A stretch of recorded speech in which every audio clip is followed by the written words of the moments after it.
IPPB executive एक ऐसी job है जो कि जीडीएस से ही बेकार है उन लोगों के लिए जिनको टारगेट्स एक बोझ लगते हैं। क्योंकि इस वीडियो में हम कंपेयर करने वाले हैं ग्रामीण डाक सेवक और आईपीपीबी एग्जीक्यूटिव को सेम पैमानों पर। तो इस वीडियो में मेरे साथ अंत तक बने रहना। आपको इस वीडियो को देखने के बाद किसी भी प्रकार की कोई भी कन्फ्यूज़न नहीं रहने वाली है कि जीडीएस की जॉब बेस्ट है या फिर आईपीपीबी एग्जीक्यूटिव की।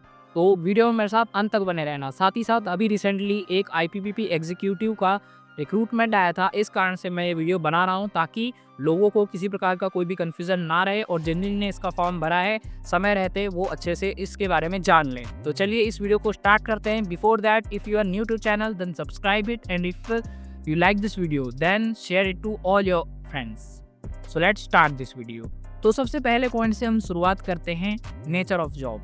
तो जो नेचर ऑफ जॉब है, सबसे पहले हम बात करना चाहेंगे जीडीएस की। तो जीडीएस एक पार्ट टाइम जॉब है, पार्ट टाइम जॉब लेकिन गवर्नमेंट जॉब। ये जॉब इस प्रकार की है कि ये एक पार्ट टाइम जॉब है। इसमें आपको 4 घंटे और 5 घंटे ये 2 स्लैब्स होती हैं। इनमें से कोई एक स्लैब आपकी होती है, इनमें से कोई एक स्लैब में आपको काम करना होता है। मतलब 5 घंटे से ज़्यादा आपसे काम नहीं लिया जा सकता in department of post as a GDS. Gramin Dak सेवक का काम सिर्फ 5 घंटे का होता है, इसीलिए ये जॉब बहुत ज़्यादा समय बचाने वाली जॉब है। मतलब इसमें समय बहुत ज़्यादा भरपूर बचता है आपके पास इस जॉब के होने के बाद भी।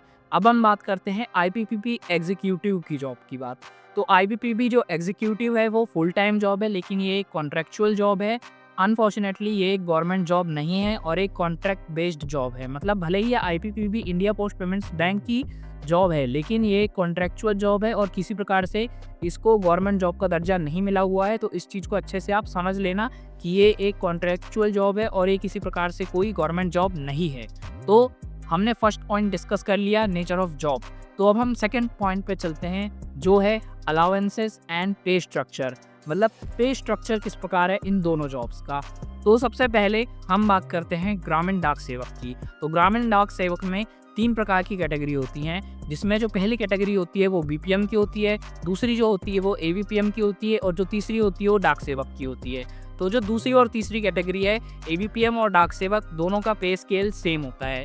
तो इसमें बीपीएम का जो पे स्केल होता है वो होता है 12,000 बेसिक पे प्लस जो अभी का डीए है रेगुलर वो मिलता है। मतलब बेसिक पे 12,000 प्लस 58% का डीए मिलता है। ये होता है स्लैब 1 में। और जो स्लैब 2 होती है बीपीएम की, जिसमें 5 घंटे का वर्क करना होता है, उसमें 14,500 सैलरी होती है और जो आपका डीए होता है वो 58% मर्ज होके मिलता है। तो इस प्रकार से जो बीपीएम की सैलरी होती है वो अच्छी खासी 20,000 प्लस हो जाती है स्लैब 2 में। और यदि हम बात करें एबीपीएम या डाक सेवक की, तो जो एबीपीएम या डाक सेवक है उसका स्लैब 1 में जो होता है वो सैलरी 10,000 होता है बेसिक पे, और उसमें जो अलावेंस मिलता है वो एक ही मिलता है, बीएनएस अलावेंस, और उसके अलावा एक और अलावेंस होता है जो कि होता है साइकिल मेंटेनेंस अलावेंस। तो उसको मिला करके जो एबीपीएम और डाक सेवक है उसको मिला करके लगभग 15,500 के करीब एबीपीएम या डाक सेवक की सैलरी होती है। तो इस प्रकार से लेवल 1 की सैलरी जो होती है वो आपको बताई मैंने, और जो लेवल 2 होता है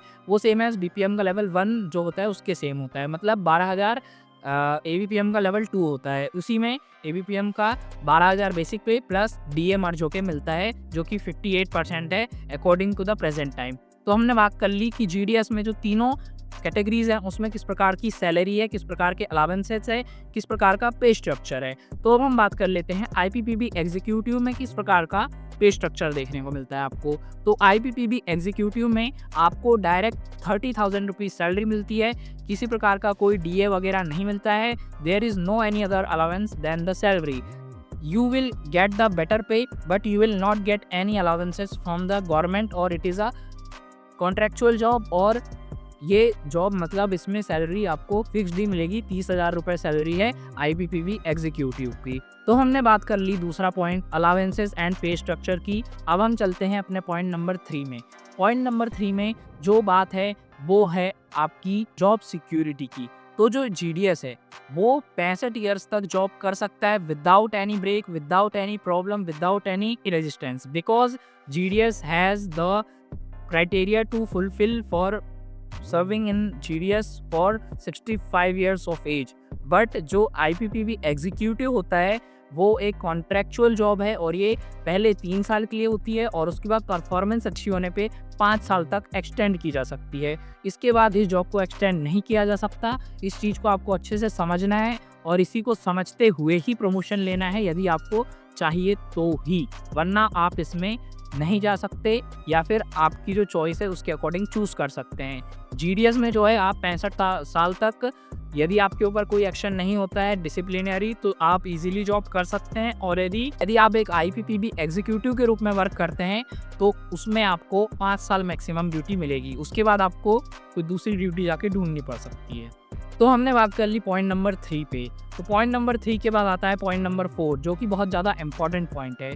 ये है आपका प्रमोशन स्केल, मतलब इसमें आप प्रमोशन कैसे ले पाएंगे। सबसे पहले जो जीडीएस है उसमें प्रमोशन की पॉसिबिलिटीज़ बहुत ज़्यादा हाई हैं। मैंने प्रमोशन पे एक वीडियो भी बनाया था, उस वीडियो को जाके देख लेना।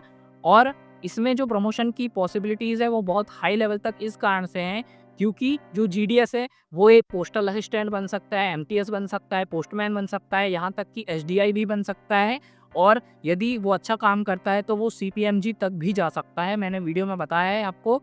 हालाँकि वहाँ तक ज़्यादा लोग नहीं जा पाते हैं, मतलब बहुत नगण्य चांसेस होते हैं वहाँ तक जाने के, लेकिन it is possible to go that job particularly. मैंने आपको बताया कि किस प्रकार से इसमें जीडीएस में आपके पास चांस है प्रमोशन लेने का, लेकिन जो आईपीपीबी एग्जीक्यूटिव है he is not able to take any promotion because he is not a government employee and he is just a contractual worker and he does not hold any civil servant और any departmental role in this.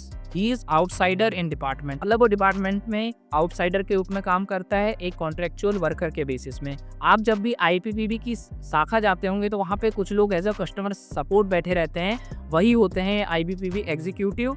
और उनकी limit तो branch post office वाले जो BPM ABPM होते हैं उनसे भी कम होती है। उनको सिर्फ 10,000 रुपीज़ विड्रॉ करने का अलाउ रहता है ओनली। ये बात आपको शायद ना पता रही हो, लेकिन वो जो कस्टमर सर्विस के रूप में वहाँ पे बैठते हैं वही वो होते हैं जो as a IPPB executive work करते हैं और उनको प्रमोशन के कोई चांसेस नहीं होते हैं।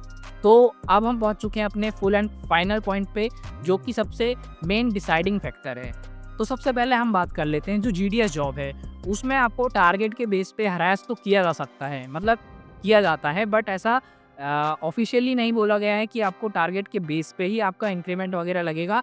लेकिन जो आईपीपीबी एग्जीक्यूटिव है उसकी पूरी नींव ही टारगेट के बेस पे टिकी हुई है। यदि वो टारगेट करके नहीं देगा तो उसको जॉब से भी निकाला जा सकता है, ऐसा लिखित में है। तो आप इस चीज़ को अच्छे से समझ सकते हैं कि वो एक सेल्स पर्सन की जॉब समान है। उसमें आपको आईपीपीबी के प्रोडक्ट्स को सेल करना है, सेल के बेसिस पे आपकी परफॉर्मेंस को जज किया जाएगा, उसके बाद ही आपको आगे रखा जाएगा, अन्यथा आपको बीच में निकाला भी जा सकता है यदि आपकी परफॉर्मेंस सेटिस्फैक्ट्री उनके लिए नहीं होती है तो मैंने आपको बताया कि किस प्रकार से आईपीपीबी एग्जीक्यूटिव में प्रेशर बहुत ज़्यादा है और यदि आप अच्छे से काम नहीं करते हैं तो जॉब सिक्योरिटी भी नहीं है। लेकिन एज अ जीडीएस आपके पास जॉब सिक्योरिटी है कि आपको जॉब से नहीं निकाला जाएगा टारगेट्स पूरे करने पे। हालांकि टारगेट ये प्रेशराइज आपको भी किया जाएगा, लेकिन प्रेशर का मतलब ये नहीं कि आपको जॉब से निकाल दिया जाए। ये अथॉरिटी अभी तक उनके पास नहीं है। यदि आप अच्छे से वर्क कर रहे हैं, अपना पूरा हिसाब सही से मेंटेन कर रहे हैं तो एज अ जीडीएस आपको कोई जॉब से नहीं निकाल सकता है।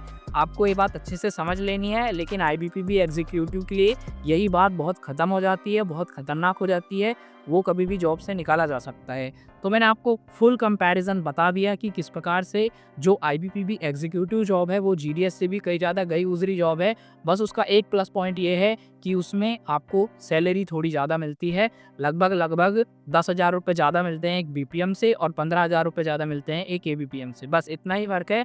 उसके अलावा फ्यूचर अपॉर्चुनिटीज़ बहुत कम है, साथ ही साथ जो प्रमोशन है वो हो नहीं पाएगा। तो ये चीज़ आपको अच्छे से समझ के चलना है। तो आज के वीडियो में बस इतना ही। वीडियो पसंद आया हो तो लाइक करना, चैनल को ध्यान से सब्सक्राइब करना, क्योंकि ऐसी ही नॉलेजेबल इन्फॉर्मेशन मैं आपके लिए लाता रहता हूँ। तो मिलते हैं आपको किसी और वीडियो में, तब तक के लिए thanks for watching and subscribe to my channel.